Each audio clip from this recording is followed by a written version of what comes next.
आप सभी का मेरे YouTube चैनल सीवी ज्ञानशाला पर हार्दिक स्वागत और अभिनंदन। तो प्यारे विद्यार्थियों, आपने आज का पेपर देखा होगा। मैंने जो 3 या 4 वीडियो डाले थे विज्ञान के लिए, मॉडल पेपर के लिए, और कल जो लाइव सेशन हुआ था उसमें से अगर पूरा पेपर देखा जाए तो शायद 90% से ऊपर प्रश्न वही आ गए। हाँ, जो मॉडल पेपर में मैंने जो लिखा था उसमें से कुछ ऐसे प्रश्न होंगे जो सर कहाँ लिख रखा है, पर मैंने प्रश्नों के बीच बीच में जो समझाया था उसमें से भी कई प्रश्न आए थे कि भाई ऐसा ना होकर ऐसा भी आ सकता है। तो जब भी मैं कोई प्रश्न हल कराऊं, आपको मेरी बातें, पूरी बात ध्यान से सुननी चाहिए थी, क्योंकि जो मैं बीच बीच में बातें बता रहा था वो भी प्रश्न के रूप में इस प्रश्न पत्र में देखी गई। तो चलिए, मैं अब क्यों उपस्थित हुआ हूं उसका कारण भी बता देता हूं। तो मैं इस पेपर का हल आपके लिए बता देता हूं जो आप बहुत बेसब्री से इंतजार कर रहे होंगे। तो देखिए, पहला प्रश्न था Fe+3H2O, Fe3O4 प्लस H2। इसमें Fe का गुणांक संतुलित करके, Fe का गुणांक, तो इसका जो संतुलित समीकरण होता है वो शायद आपने करके देखा होगा कि जैसे Fe के कितने या 3 है तो यहाँ 3 का गुणा करना पड़ता, और O के 4 है तो यहाँ 4 का गुणा करना पड़ता, तो यहाँ 2H2। तो अब देखो Fe में कितने का गुणांक है, 3 का, तो ऑप्शन सी इसमें सही हो जाता। दही में उपस्थित अम्ल आपने सही किया होगा, लैक्टिक अम्ल होता है। ऊष्मा का सबसे अच्छा चालक, ये मैंने जो मॉडल पेपर बनाया था उसमें था, 4 प्रश्न थे ना, उसमें ऊष्मा का सबसे अच्छा चालक कौन सा होता है, कॉपर। इसमें सही है। कीटोन में प्रक्रियात्मक समूह, मैंने जो मॉडल पेपर रखा था और जो 3 घंटे का लगभग जो वीडियो है ना, उसमें मैंने 9 जो पूरे ग्रुप थे उन सबको बताया था, तो उसमें कीटोन को भी बताया था, ऑप्शन बी। तो 5वां प्रश्न देखिए, मानव में हृदय एक तंत्र का भाग है जो संबंधित है किससे, परिसंचरण से। पर्ण में छिद्रों के खुलने और बंद होने का कार्य किसके द्वारा किया जाता है, द्वार कोशिका के द्वारा। कौन सी अंतःस्रावी ग्रंथि सभी अंगों में वृद्धि करती है, पीयूष ग्रंथि। जब पुष्प में पुंकेसर और स्त्री के सर दोनों उपस्थित होते हैं तो पुष्प क्या कहलाता है, उभयलिंगी। ठीक है। पुरुष में लिंग गुण सूत्र होते हैं, आपको बताइए, XY, और महिला में XX। चलिए, आज समझा नहीं रहा हूं, केवल आंसर बता देता हूं। एक व्यक्ति समतल दर्पण से 3 मीटर दूर खड़ा है। व्यक्ति तथा उसके प्रतिबिंब की दूरी क्या होगी, आपको पता है। समतल दर्पण के जब सामने हम खड़े होते हैं तो प्रतिबिंब भी उतनी दूरी पर बनता है जितनी दूरी पर व्यक्ति खड़ा होता है। हालांकि वो प्रतिबिंब कैसा होता है, आभासी, क्योंकि वास्तविक नहीं बनता। तो वस्तु का मतलब व्यक्ति और प्रतिबिंब के बीच की दूरी कितनी हो जाएगी, 3 मीटर तो वस्तु है या व्यक्ति है, और 3 मीटर समतल दर्पण से पीछे बनेगा प्रतिबिंब, तो टोटल दूरी हो जाएगी 6 मीटर। तो बी ऑप्शन हो जाएगा सही। प्रकाश अपवर्तन की घटना में साइन I बराबर A हो, साइन R बराबर B हो, तो अपवर्तनांक म्यू होगा। तो इसके लिए तो मैं बहुत ज्यादा जहां जाए कि इसमें तो मैंने कल लाइव सेक्शन में भी बताया था, उस जो मॉडल पेपर उसमें भी बहुत बताया था कि जो अपवर्तनांक होता है म्यू बराबर क्या होता है, sine I upon sine R। जब मैंने अपवर्तन के नियम पढ़ाए थे, अपवर्तन का जो प्रश्न था उसमें बताया था कि ये स्नेल का नियम है, sine I upon sine R। तो साइन I का मान क्या दिया गया है इसमें, A, और साइन R का मान दिया गया है B, तो अपवर्तनांक होगा A/B, ऑप्शन सी। अब चलिए, अग्रिम सूर्योदय और विलंबित सूर्योदय के कारण, आपको पता है सूर्योदय से 2 मिनट पहले और सूर्यास्त के 2 मिनट पश्चात भी हमें लालिमा दिखाई देती है, और ये किसके कारण होता है, वायुमंडलीय अपवर्तन के कारण। तो ऑप्शन बी। दिए गए त्रिभुजाकार प्रिज्म के लिए विचलन कोण है, आप जानते हैं विचलन कोण आपतित किरण और निर्गत किरण के बीच का कोण। अब देखिए, आपतित किरण तो ये है और निर्गत किरण ये, इसके बीच का कोण ये नहीं है, ई नहीं है। देखिए, आपतित किरण को आगे बढ़ाइए, डॉट डॉट करके ये बढ़ा हुआ है, और निर्गत किरण को डॉट डॉट करके पीछे बढ़ाइए, तो कोण X। तो option C will be correct. आपतित किरण और निर्गत किरण के बीच का कोण क्या कहलाता है, विचलन कोण। अब कोण नहीं बन रहा है तो दोनों को आगे और पीछे बढ़ाइए, तो बढ़ाने पर X बन रहा है। ध्यान से सुन लेना भाई इस बात को। अब चलते हैं 14वां प्रश्न, विद्युत उपकरणों में भू संपर्क तार या अर्थिंग क्यों की जाती है। ठीक है, किसके लिए जाती है, सेफ्टी मेजरमेंट के लिए। तो option B will be correct one.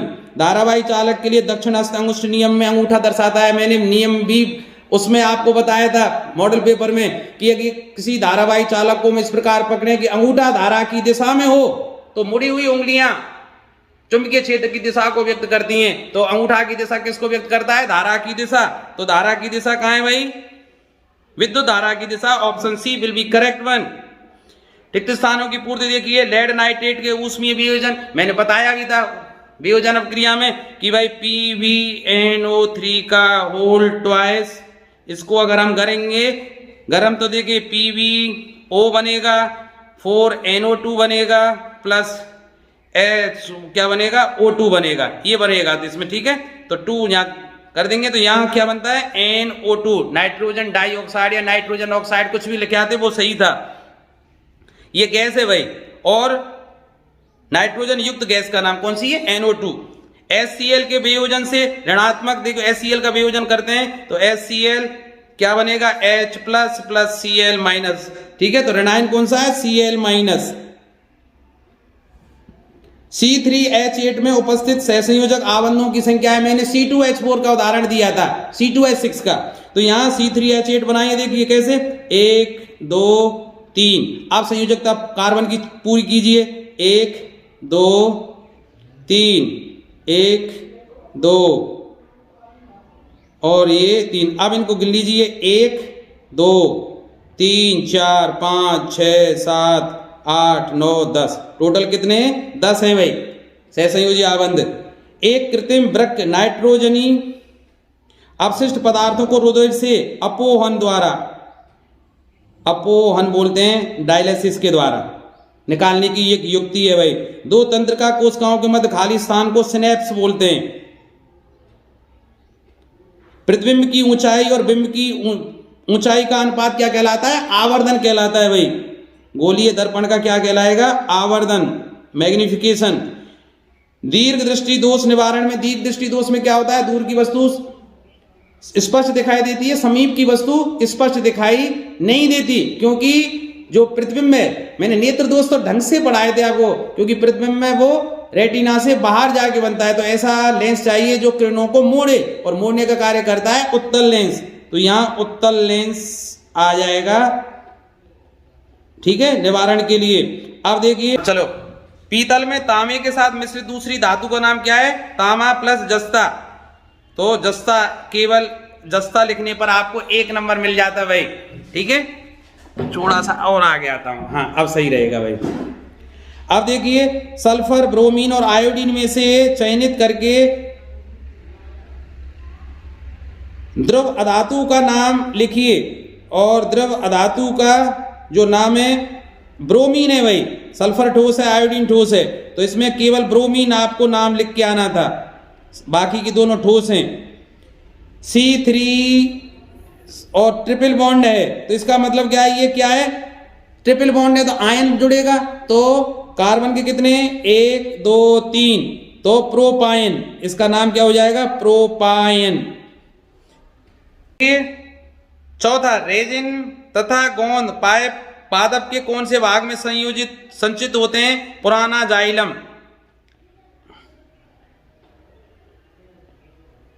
अरे क्या लिख रहा है भाई, पुराना जाइलम।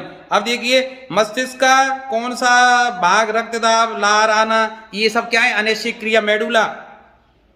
आपने लिख दिया होगा, सरल है भाई। 2 जीवाणु जनित संक्रामक, जीवाणु जनित रोग कौन कौन से हैं, हैजा, टाइफाइड, आपके प्लेग है, टीबी है, कुछ भी लिख जाते हैं आप, हैजा लिख देते हैं आप, और प्लेग भी लिख सकते थे। इसमें टीबी, वो वी नहीं है, टीबी ट्यूबरक्लोसिस का भी है। तो मेंडल के लक्षणों की वंशागति नियम के प्रयोग में F2 पीढ़ी में प्राप्त पौधों में बौने पौधों का अनुपात क्या था, देखिए क्या था, शुद्ध लम्बा 1, अशुद्ध लम्बे 2 और शुद्ध बौना, इस तरह से। तो अगर लंबे और बौने की प्राप्त अनुपात की बात करें तो 3:1, तो बौने का अनुपात है 1, अर्थात 4 में से 1, और प्रतिशत की बात करें तो 25% था, ठीक है। अनुपात लिखना था तो 1/4 लिख सकते थे आप भाई, 4 में से 1 ही तो है। गोलीय लेंस के लिए बिंब दूरी u, प्रतिबिंब दूरी v और फोकस दूरी में क्या संबंध है, आपने लिख दिया होगा 1/f बराबर 1/v माइनस 1/u, ठीक है। ये गोलीय लेंस का सूत्र था। अब परितंत्र में उपभोक्ता का एक उदाहरण दीजिए भाई। वनस्पतियों को छोड़कर, वनस्पति उत्पादक होती हैं, बाकी सारे उपभोक्ता हैं, चाहे वो मानव हो, हिरन हो, खरगोश हो, चीता हो, ये कुछ भी लिख देते हैं आप, तो मानव लिख देते, हिरण, कुछ भी लिखना था आपको चल जाता, खरगोश, ठीक है, चीता, ये सब क्या है, उपभोक्ता के उदाहरण है। अब देखिए 14 प्रश्न सेक्शन बी पर चलते हैं। सेक्शन बी में 14 प्रश्न देखिए, Na2CO3 + 2HCl, इसमें X और X का नाम पूछ रहा है तो क्या बनेगा, इसमें देखिए 2HCl है तो 2NaCl बनेगा, क्या बनेगा, 2NaCl। तो X का नाम आपको इतना लिखना था, बस X की जगह NaCl लिखना था, और इसका नाम क्या है, NaCl का जो नाम है वो सोडियम क्लोराइड, रासायनिक नाम और सूत्र लिखना था, तो सोडियम क्लोराइड। इतने में केवल आपको 2 नंबर मिल जाते, 1 नंबर यहां और 1 नंबर यहां। कितना इजी प्रश्न है भाई। धातुएं विद्युत की सुचालक होती हैं।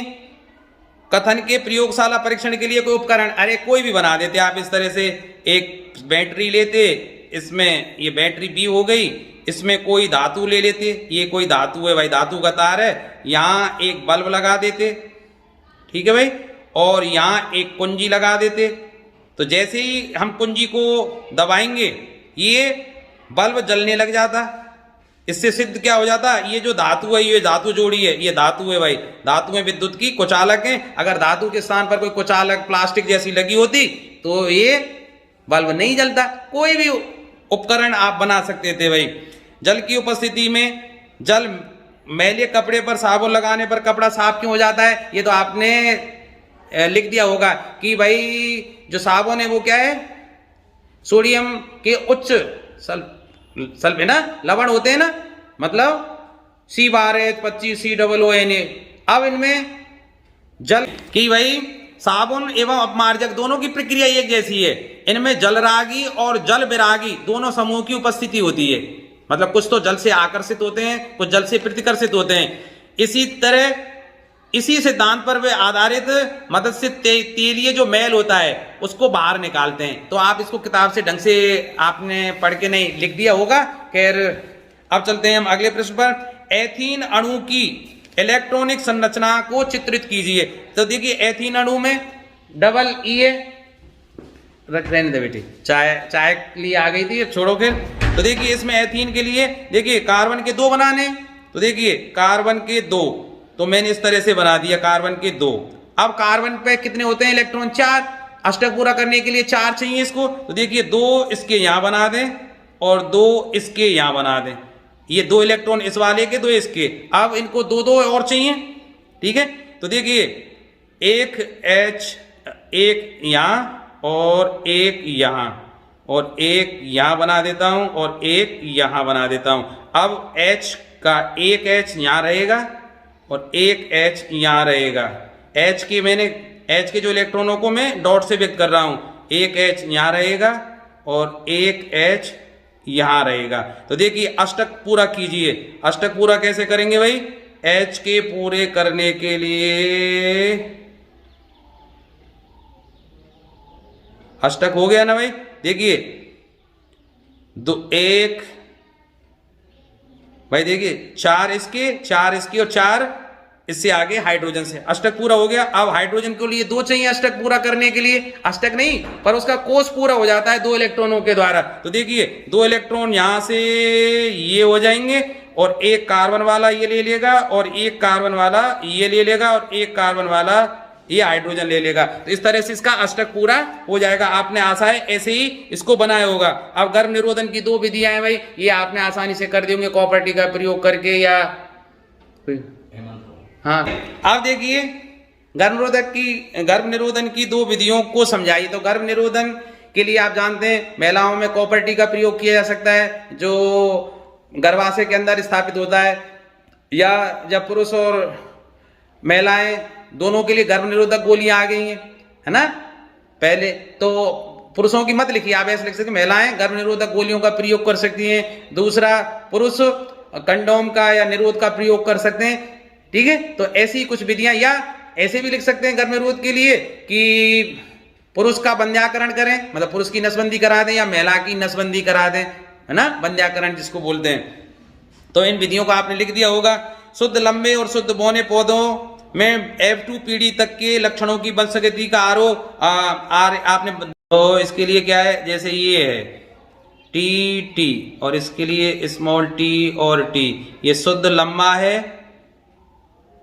ठीक है, और ये शुद्ध बौना। अब इसका जो विभाजन करेंगे, ये टी टी और इसका स्मॉल टी और स्मॉल टी। अगर ये टी इस टी से क्रिया करे तो टी टी, और ये टी इससे क्रिया करे तो टी टी। ये पहली पीढ़ी है, F1 पीढ़ी। तो इसमें क्या होता है, हालांकि बौनेपन का गुण स्मॉल टी मौजूद है, लेकिन ये प्रभावी नहीं है। लंबेपन का गुण प्रभावी होने के कारण प्रकट होता है। तो सभी कैसे हैं, सभी पादप कैसे इस पीढ़ी में प्राप्त होते हैं, F1 पीढ़ी में लंबे प्राप्त होते हैं। लेकिन अगली पीढ़ी में तो देखिए टी टी, और यहाँ टी और यहाँ टी। इस टी को दो बार लिख लिया और इस टी वाले को यहाँ लिख लिया। तो अब आप इस तरह से आपने बनाया होगा, ठीक है। इसमें अगर ये टी इससे करे तो टी और टी, ये टी इससे क्रिया करे तो टी और टी। यानी कलर सही नहीं लग रहा सर, इसको वापस यहीं चेंज करता हूँ। तो ये टी इस टी से क्रिया करे तो टी टी, और ये टी इस टी से क्रिया करेगा तो संयोग करेगा तो टी टी। तो देखिए ये लंबा, ये अशुद्ध लंबा, और ये अशुद्ध लंबा, और ये, ठीक है। तो देखिए अनुपात कैसे लिखेंगे, शुद्ध लंबा, अशुद्ध अशुद्ध लंबा और शुद्ध बौना। इनका अगर मैं अनुपात, अशुद्ध लंबा है ये, तो इनका अनुपात निकाले। देखिए एक शुद्ध लंबा है, दो अशुद्ध लंबे हैं और एक शुद्ध बौना है। या लंबे और बौने की बात करें तो इनका अनुपात कितना है, 3:1। अब देखिए 10वां प्रश्न देखिए, एक 10 ओम प्रतिरोधक में 3 एम्पीयर धारा 2 सेकंड तक प्रवाहित की जाती है। कुंडली में उत्पन्न ऊष्मा का मान ज्ञात कीजिए। तो देखिए उत्पन्न ऊष्मा होती है H बराबर, इसमें R दिया गया है, ये क्या है, एम्पीयर धारा है, और समय 2 सेकंड है। तो I स्क्वायर RT आपने सूत्र लगाया होगा। I स्क्वायर इसका मतलब 3 स्क्वायर, R का मान कितना है 10 ओम, और T का मतलब 2 सेकंड तक। तो 9 गुणा 10 गुणा 2, 180 जूल या किलो कैलोरी, कैलोरी कुछ भी लिख दीजिए, ठीक है। अब निम्न परपथ में ए और बी के मध्य तुल्य प्रतिरोध आपने निकाला होगा। सबसे पहले देखिए 3 और 3 श्रेणी क्रम में, तो इनका तुल्य प्रतिरोध क्या हो जाएगा, 6 ओम। पहले लिखेंगे 3 और 3 ओम के दो प्रतिरोध श्रेणी क्रम में जुड़े हुए हैं, इनका तुल्य प्रतिरोध हो जाएगा 3 + 3 = 6। तो सर्किट बन जाएगा कैसे, इस तरह से, ये ए, ये 6 और ये 6, ये हो जाएगा, ये बी, ये 6 और ये 6। अब देखिए 6 ओम, ये यहाँ 3 ओम का हो रहा है। अब 6 ओम और 6 ओम दोनों समांतर क्रम में, तो इनका तुल्य प्रतिरोध क्या होगा, 1/6 + 1/6, 2/6, 1/3, 3 का उल्टा, 1/3 का उल्टा करेंगे तो 3। तो देखिए ये दोनों का योग कितना कर दिया होगा आपने, 3। तो ये बिंदु है, इससे 3 जुड़ा हुआ है, और इन दोनों को मिलके क्या आ गया, 3। तो देखिए 3 और ये 3 ओम और 3 ओम। अब दोनों ये श्रेणी क्रम में, इसलिए तुल्य प्रतिरोध कितना आ जाएगा, 6 ओम। और यही आपका क्या था, आंसर था भाई। किसी धारावाही परिनलिका के भीतर एवं उसके चारों ओर चुंबकीय क्षेत्र रेखाओं को प्रदर्शित कीजिए। धारावाही परिनलिका आपने देखी होगी भाई, इस तरह से धारावाही परिनलिका इस तरह से होती है ना। और उसमें ये आपने देखे होंगे कि कैसे बनाए होंगे आपने, इस तरह से बनाए होंगे आपने। और आप, ठीक है, चुंबकीय बल रेखाएं इस तरह से बनाई होंगी। इनकी चुंबकीय क्षेत्र की दिशाएं इस तरह से हैं भाई इसमें, ठीक है, आपने बना देंगे ये आपने, ठीक है भाई। और इसी तरह छड़ चुंबक का मैंने बताया ही था। छड़ चुंबक में अगर इसमें देखना भाई, ये छड़ चुंबक आपने ध्यान रखो, ये अगर ये N है और ये S है, तो चुंबकीय बल रेखाएं या चुंबकीय क्षेत्र रेखाएं उत्तरी ध्रुव से निकलकर दक्षिणी ध्रुव पर समाप्त होती हैं। तो इस तरह से आएंगी, ये इस तरह से, है ना, इसी तरह ये आ जाएंगी, ये और आ जाएंगी, या और, ठीक है भाई।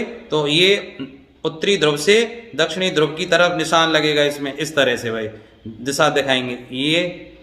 ये जाएंगे और ये, है ना, इधर जाएंगी, ऐसी कुछ यूं घूम के ऊपर होके आ जाएंगी, इस तरह से यूं घूम के यूं भी आ सकती हैं, ठीक है। और ये इस तरह से ये काट रही हैं, तो काटती नहीं है कभी भाई ये, ठीक है। और इनमें उत्तरी ध्रुव से दक्षिणी ध्रुव की ओर प्रवेश करेंगी, इनमें इस तरह से लगेगा यूं। तो ऐसी आपने चुंबकीय बल रेखाएं बना दी होंगी। कचरा ये आपने लिख दिया होगा, सरल सा सवाल है। आहार श्रृंखला के लिए विभिन्न पोषी स्तर आपने लिख दिया होगा भाई।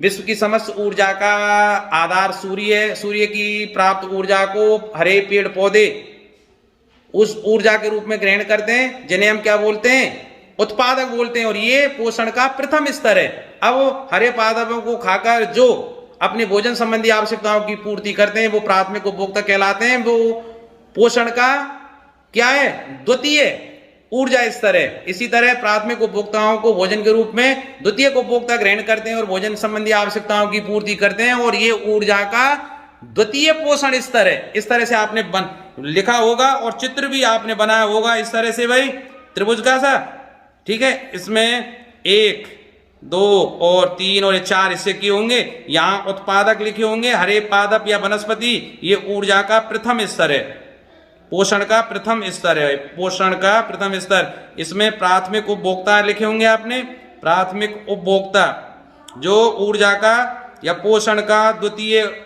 स्तर है, ऊर्जा स्तर है। ये द्वितीयक उपभोक्ता है, द्वितीयक उपभोक्ता, ये पोषण का तृतीय स्तर है। ऐसे ही ये अपघटक लिख दिए, ठीक है, ये पोषण का सर्वोच्च स्तर है। आपने इस तरह से इसको समझा दिया गया होगा।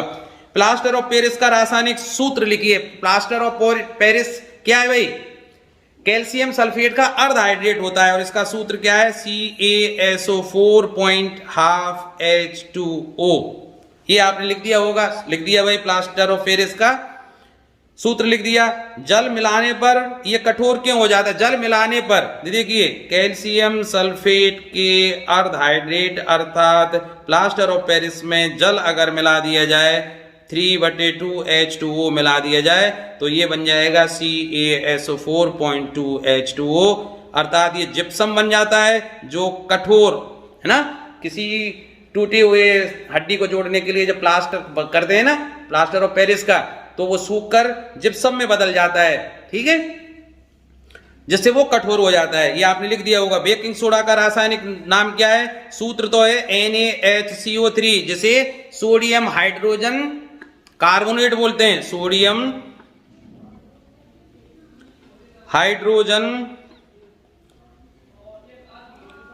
कार्बोनेट, ठीक है, या सोडियम बाइकार्बोनेट इसको बोलते हैं। केक मुलायम और स्पंजी क्यों हो जाता है, आप जानते हैं, जब केक बनाते हैं तो सोडियम बाइकार्बोनेट या सोडियम हाइड्रोजन कार्बोनेट को उसके साथ मिलाकर गर्म किया जाता है, और जैसे ही गर्म करते हैं तो सोडियम बाइकार्बोनेट के गर्म होने से कार्बन डाइऑक्साइड निकलती है, जो बुलबुलों के रूप में निकलती है, जिसके कारण केक मुलायम और स्पंजी बन जाता है। इसका समीकरण आपको लिखना था NaHCO3, और बनेगा इसमें Na2CO3 plus CO2 plus H2O, ठीक है। मुलायम पानी के कारण हो जाता है और कार्बन डाइऑक्साइड के कारण संतुलित करने के लिए 2 यहां लिख देंगे। यहां त्रिभुज का सा निशान अर्थात गर्म करने का निशान आपको बनाना था। आशा है आपने ये सारे प्रश्न सही किए होंगे। अनिश्चित क्रियाएं मस्तिष्क के कौन से भाग में, आपको मेडुला वाला पोर्शन आपने लिख दिया होगा, बहुत सरल था, ठीक है। वृषण से स्रावित हार्मोनों के कार्य, आप टेस्टोस्टेरोन भी आपने लिख दिए होंगे और उनके कार्य भी आपने लिख दिए होंगे। मानव नरजनन तंत्र का तो मैंने मॉडल पेपर में रखा था और ढंग से इसका चित्र भी आपको बताया था, आपने बना दिया होगा, या मादा जनन तंत्र का चित्र भी आपने बना दिया होगा। आप देखिए 19वां प्रश्न देखिए, विद्युत विभवांतर को परिभाषित कीजिए और इसका SI मात्रक कैसे लिखा होगा आपने परिभाषा, कि किसी इकाई आवेश को अनंत से एक विद्युत क्षेत्र के किसी बिंदु तक लाने में विद्युत क्षेत्र के विरुद्ध किया गया कार्य उस बिंदु पर विभव होता है, और किसी विद्युत क्षेत्र में 2 बिंदुओं के बीच विभवों का अंतर विभवांतर कहलाता है। लिखी ना परिभाषा आपने इस तरह से, सही। अब सोचिए इसका SI मात्रक क्या है, वोल्ट है। विभव और विभवांतर का जो SI मात्रक है वो क्या है, वोल्ट। विद्युत विभवांतर के मापन के लिए कौन सा यंत्र काम में लिया जाता है, देखिए ध्यान कीजिए। जब मैंने ओम का नियम पढ़ाया था तो आपको ढंग से बताया था, और कल जो मैं लाइव आया था उसमें भी ढंग से आपको बताया था कि वोल्ट मीटर और मीटर के संयोजन को पूछ सकता है किस क्रम में जोड़े जाते हैं, और दोनों को ही भाग से इसने पूछ लिया। देखिए वोल्ट मीटर का प्रयोग किया जाता है। वोल्ट मीटर किसी विद्युत युक्ति के सिरों का विभवांतर मापता है। इसे परपथ में कहां जोड़ते हैं, समांतर क्रम में संयोजित करते हैं भाई, इतना आपको लिखना था। ओम के नियम में विभवांतर और आई में ग्राफ आपने पढ़ा था भाई। इस तरह से अगर एक्स अक्ष पर विभवांतर लिया जाए और आई अक्ष पर अगर धारा को लिया जाए, धारा ऊपर की तरफ बढ़ रही है, विभवांतर इस तरह बढ़ रहा है, ये एक्स अक्ष है, ये y अक्ष है। तो v और i का जो ग्राफ है एक सीधी रेखा होता है, क्योंकि v प्रोपोर्शनल टू i होता है। जब प्रोपोर्शनल टू i है तो ग्राफ एक सीधी रेखा में आता है। इस तरह से आपने चित्र बनाया होगा, आशा है सही किया होगा। अब अगला अथवा वाला देख लें, विद्युत प्रतिरोध को परिभाषित कीजिए उसका ऐसा ही। देखिए, विद्युत धारा के मार्ग में डाली गई रुकावट या बाधा को विद्युत प्रतिरोध कहते हैं। तो ऐसी युक्ति जो विद्युत धारा के मार्ग में रुकावट डाले विद्युत प्रतिरोध कहलाती है। इसका जो मात्रक है वो क्या होता है? ओम। ओम होता है, आपने हिंदी में लिख दिया होगा। इसका ऐसा ही मात्रक क्या है? ओम। विद्युत धारा के मापन के लिए कौन सा उपकरण प्रयोग करते हैं? अमीटर या एमीटर, कुछ भी लिख दीजिए। और एमीटर को परपथ में श्रेणी क्रम में जोड़ा जाता है। किस क्रम में जोड़ा जाता है? श्रेणी क्रम में जोड़ा जाता है।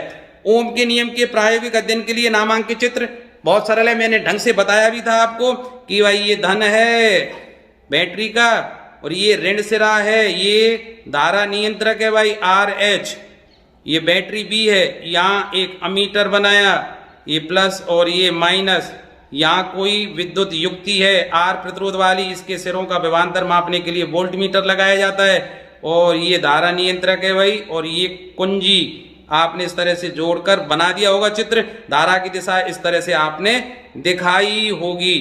ठीक है भाई, चलते हैं 20वां प्रश्न। कोयले के दहन से प्राप्त गैस कार्बन डाइऑक्साइड है भाई। अरे क्या हो रहा है भाई? कॉपर ऑक्साइड और हाइड्रोजन कॉपर, ये तो कल मैंने बताया था जब लाइव हुआ था कि CuO में हाइड्रोजन गैस प्रवाहित करें। रेडॉक्स अपक्रिया के लिए मैंने समीकरण बताया था। तो क्या बनता है? Cu प्लस H2O बनता है। इसका संतुलित समीकरण आपसे लिखवाया था, ये मैंने लिख दिया। कॉपर ऑक्साइड में उपचयन के प्रदर्शन के लिए उपकरण को आपने बताइए भाई कि एक प्याली बनाई होगी आपने, और इसमें प्याली बना के इसमें कॉपर चमकीली धातु होती है उसको रखा, और अगर इसको गर्म किया जाए इस तरह से तो ये काली धातु में बदल जाता है, जो किसके कारण होता है? कॉपर ऑक्साइड के कारण होता है। ये आपने चित्र बना दिया होगा। अब चलते हैं अथवा वाला प्रश्न देखिए। अपचयन को परिभाषित कीजिए। किसी पदार्थ के साथ ऑक्सीजन का निकलना, किसी पदार्थ से ऑक्सीजन का निष्कासन या हाइड्रोजन का जुड़ना अपचयन कहलाता है। ठीक है, तो अपचयन की परिभाषा कैसे? H2 का जुड़ना कैसे लिखी होगी आपने? किसी पदार्थ के साथ हाइड्रोजन का जुड़ना या O2 का निकलना, उस पदार्थ से O2 निष्कासित हो जाए तो हम मानेंगे कि उस पदार्थ का अपचयन हो रहा है। और इसके लिए कल ही मैंने ढंग से समझाया था आपको जब मैं लाइव आया था। अंतिम जो 3 मिनट वाला वीडियो देखिए, उसमें मैंने ढंग से समझाया है इसको कि भाई कि Fe की छड़ को या लोहे की छड़ को जब कॉपर सल्फेट से भरे हुए बिलियर में डोया जाता है तो FeCu को विस्थापित करके FeSO4 बनाता है। विस्थापन अपक्रिया के लिए बताया था मैंने, और Cu बाहर निकल जाता है। और इसके लिए उपकरण भी मैंने कहा था कि भाई एक प्लास्टिक के पात्र में या किसी पात्र में कॉपर सल्फेट का विलयन भर लें। किसका विलयन? CuSO4 नीरत होता का विलयन भर लें। ये कॉपर सल्फेट का विलयन है, और इसमें लोहे की एक कील आपने बनाई होगी इस तरह से, और कुछ देर बाद हम इसको निकालेंगे तो उस पर ना किसकी सल्फेट की परत जम जाती है और FeSO4 बन जाता है। ठीक है, आपने ये चित्र बना दिया होगा। अब चलते हैं 21वां प्रश्न। प्रकाश संश्लेषण की अपक्रिया के घटित होने वाले, और ये चित्र ये मैंने प्रश्न रखा था, आप देख लीजिए। 21वां ही मेरे उसमें ये प्रश्न है, इसमें भी 21वां आया है, मेरे में भी वो 21वां ही प्रश्न है। ढंग से आप देख लीजिए इन दोनों प्रश्नों को। ठीक है, 22वां प्रश्न देखिए। गोलीय दर्पण किसे कहते हैं आप जानते हैं भाई? ठीक है, परिभाषा लिख दियो। गोलीय दर्पण के ध्रुव को हम जानते हैं दर्पण के मध्य में स्थित ऐसा बिंदु जिस पर आपतित प्रकाश किरण उसी कोण से निकलती है जितने कोण पर वो आपतित होती है। एक लेंस की क्षमता 4 डायोप्टर है, तो फोकस दूरी ज्ञात कीजिए। आपको पता है कि P बराबर क्या होता है? 1/f। अब क्षमता कितनी है? 4। तो F पूछ रहा है, तो F बराबर क्या हो जाएगी? 1/P। तो F बराबर 1/4। तो इसका मतलब 0.25 मीटर या कहें 25 सेंटीमीटर आपने आंसर लिखा होगा। लेंस का आवर्धन लिखिए। किसी लेंस द्वारा प्राप्त प्रतिबिंब की ऊंचाई और ऊंचाई के अनुपात को बोलते हैं, और इसका सूत्र क्या होता है? -V/U के आपने लिख दिया होगा। लेंस के मुख्य अक्ष को परिभाषित कीजिए कि लेंस का मुख्य अक्ष क्या होता है भाई? लेंस के वक्रता केंद्रों को मिलाने वाली रेखा लेंस का मुख्य अक्ष कहलाती है। भाई लेंस किसी न किसी गोले के भाग होते हैं, ठीक है। इसका वक्रता केंद्र अगर C1 है, इसका वक्रता केंद्र C2 है, तो इनको मिलाने वाली रेखा, ठीक है, लेंस के वक्रता केंद्रों को मिलाने वाली रेखा लेंस का मुख्य अक्ष कहलाती है। गोलीय ठीक है भाई, परिभाषा लिख दी होगी। गोलीय दर्पण की वक्रता त्रिज्या 14 सेंटीमीटर, फोकस दूरी क्या होगी? हमको पता है कि फोकस दूरी वक्रता त्रिज्या की आधी होती है। तो जब वक्रता त्रिज्या 14 है तो फोकस दूरी 14/2 बराबर 7 सेंटीमीटर होगी फोकस दूरी, ठीक है। आशा है आपने पूरा वीडियो देखकर, पहले वाले वीडियो देखकर पूरा 100 से 100 किया होगा, 80 में से 80 अंक आपके आ रहे होंगे। तो इसी के साथ मैं इस वीडियो को यही विराम देता हूं और आशा करता हूं आपके पूरे अंक आए। और हाँ, मैं गणित की शानदार वीडियो लेकर आऊंगा। हो सकता है लाइव सेक्शन भी आप मैं करूं, तो आप कमेंट करके जरूर बताना कि आप कौन कौन सी प्रश्नावली पढ़ना चाहेंगे, कौन कौन से प्रश्न आप को मैं हल कराऊं, या लाइव सेक्शन आऊं या वीडियो के माध्यम से आऊं। तो आपके मैसेज का मुझे इंतजार रहेगा। तो तब तक आप अध्ययन करते रहिए, खुश रहिए। मिलते हैं नए वीडियो के साथ, तब तक धन्यवाद वीडियो देखने के लिए।